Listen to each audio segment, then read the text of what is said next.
Shaharga yaqin lokatsiyadan, havosi toza bo'lgan joydan hovli qidirayotgan mijozlarimiz uchun juda ham zo'r taklifimiz chiqyapti. Qibrey tumanida 503 sotix yer maydoniga qurib bitkazilgan shu hashamatli hovlimizni video obzorga kelganmiz. Orienteriga keladigan bo'lsak, Qibrey hokimiyati svet, gaz, suv, kanalizatsiyadan umuman muammosi yo'q. Hamma kommunikatsiyalar bor. Kanalizatsiyalar ham sentralniy kanalizatsiya, 8 ta xona, sanuzellari juda ham ko'p. Eshikdan kirishimiz bilan ikkita mashinaga navesli joy qoldirilgan. Bu yoqqa ham mashina olib kirib qo'ysanglar bo'ladi. Bu yoq navesimizning tagiga stol-stullar qo'yib qo'yilgan. Odam kirib chiqishi uchun kalitka va kattagina yozgi oshxonamiz joylashgan. Ikki tomonlama zeleniy zona va uyimizning fasad qismi. Orqa hovlimizda ham naves bor, basen uchun joy qoldirib ketilgan. Bu yoqda yana bitta xonamiz bor. Kalatovichni xona qilib qoldirilgan. Polkalar yasatib qo'yilgan, ko'rishingiz mumkin. Lokatsiya juda ham yaxshi, u ham kattagina hashamatli bo'lib tushgan. Bu yoqda umumiy hojatxonamiz joylashgan hovlining orqasida. Ketma-ket uyimizning ichki xonalarini ko'rsatib o'taman. Kattaroq oila uchun yaxshi lokatsiyadan hovli qidirayotganlarga maslahat beramiz. Fasadini qaranglar, juda ham chiroyli chiqqan. Navesli joy qoldirilgan. Bu yerda ham kichkina stol-stul qo'yib o'tirsanglar bo'ladi. Oshxonadan отдельный eshiklar qoldirilgan. Основной xod. Eshikdan kirishimiz bilan odamni ko'zini charchatmaydigan ranglardan foydalanilgan. Chap qo'limizda kattagina zal. Mehmonlarni shu yerda kuturasizlar. Chiroyli lyustralar ilingan. Har bir xonada klimat kontrollar joylashtirilgan. O'ng qo'limizda xonamiz oshxona.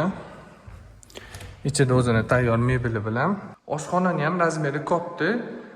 Havo aylanishi uchun katta romlar qoldirilgan va отдельный eshigimizda joylashgan. Cho'pli pol va отоплениyalar уже tayyor qilib qo'yilgan. Lesnitsamizga baho beringlar. O'ng qo'limizda birinchi qavatga tegishli spalni. Spalnimizning menga resheniyasi yoqdi. Kirishimiz bilan отдельный xona, katta xonaning razmeri.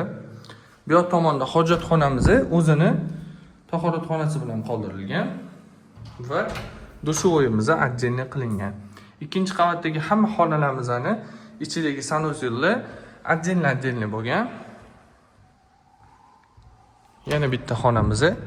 Yig'inlar bo'ladigan bo'lsa, erkaklar, ayollar отдельный o'tirishi uchun ikkinchi zal sifatida foydalansanglar bo'ladi. Orqa hovlimiz ham bor.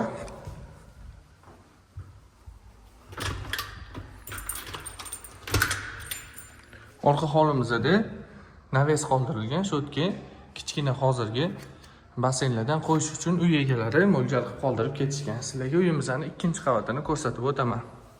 Ikkinchi qavatga chiqishimiz bilan shunaqa lyustralar kutib oladi. Kattagina meshkomnatniy koridor, stol-stullar qo'yib shu yerda ham o'tirsanglar bo'ladi. Spalnimiz ichida o'zini sanuzellari bilan kattagina xona, bitta dushovoy, razmeri keng qilingan va hojatxona ichida o'zini tahoratxonalari bilan joylashtirilgan. To'g'ridagi xonamiz bitta malый zal. Spalni sifatida foydalansanglar ham bo'ladi. Sotib oladigan odamlar o'zingizlarga moslab to'g'irlaysizlar.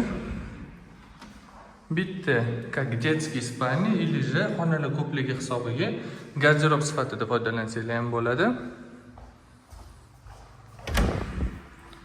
Xonalarga bo'lingan katta